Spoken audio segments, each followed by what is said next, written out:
Vielen Dank, Frau Zimmer. Das Wort hat für die EFD-Fraktion Herr Farage. Thank you. Well, even by the standards of this place, today's atmosphere has been leaden. You know, a great global political leader, Mr Barroso, comes along, and out of 750 members, 44 people turn up to listen. Why is that? Well, I've noticed something. I've been here 15 years, but in the last 5 years, something really big has changed. The European dream is crumbling. Absolutely crumbling. There are a few maniacs in the front row here and in your commission who, of course, still want a United States of Europe, but actually out there in the member states they don't, and most of the MEPs here, yeah, they want a job, yes, they want to get re-elected, but the enthusiasm for this project is dying. Why? Well, you've made two big mistakes. The first mistake was, of course, to extend the Eurozone.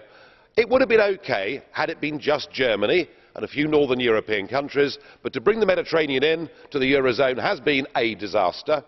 And the second mistake was to allow the free movement of peoples to southern and to eastern Europe. You know, we in the United Kingdom, who've been the most open country with regards to immigration of any European country through a history that has lasted hundreds of years, now have 4,000 migrants a week that come to Britain from the European Union and stay for a year or more.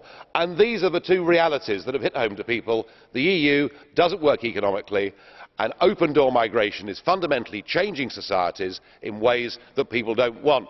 And to listen to the economics. Mr Barroso, you talked today about the possibility of an industrial renaissance in Europe, which sounded good. Lighter touch regulation, all very encouraging. And then you say, but we must pursue our climate change carbon targets.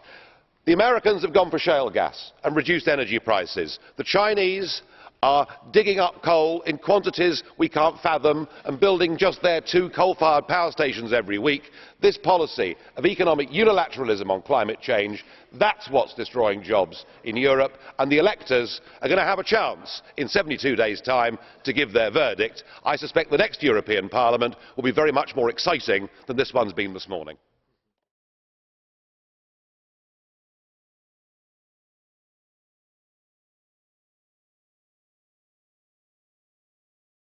Bitte.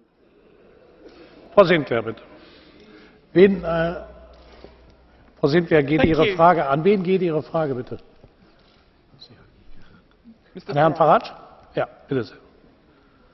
Thank you, Mr President. Mr Farage, with unemployment still a problem across Europe and indeed the UK, does Mr Farage think it's a fair use of taxpayers' money, namely his secretarial allowance, not only to employ his wife Kirsten, but his former mistress Annabelle Fuller? Is this a responsible use of taxpayers' money, Mr Farage? Wollen Sie da antworten? I don't see any need to answer that at all. Okay. Thank you. Frau McGuinness, bitte. Mr Farage, I hope you will answer my... Wollen Sie da antworten? I don't see any need to answer that at all. Okay. Thank you. Frau McGuinness, bitte. Any need to answer that at all. Okay. Thank you. Frau McGuinness, bitte. Mr Farage, I hope you will answer my question, please.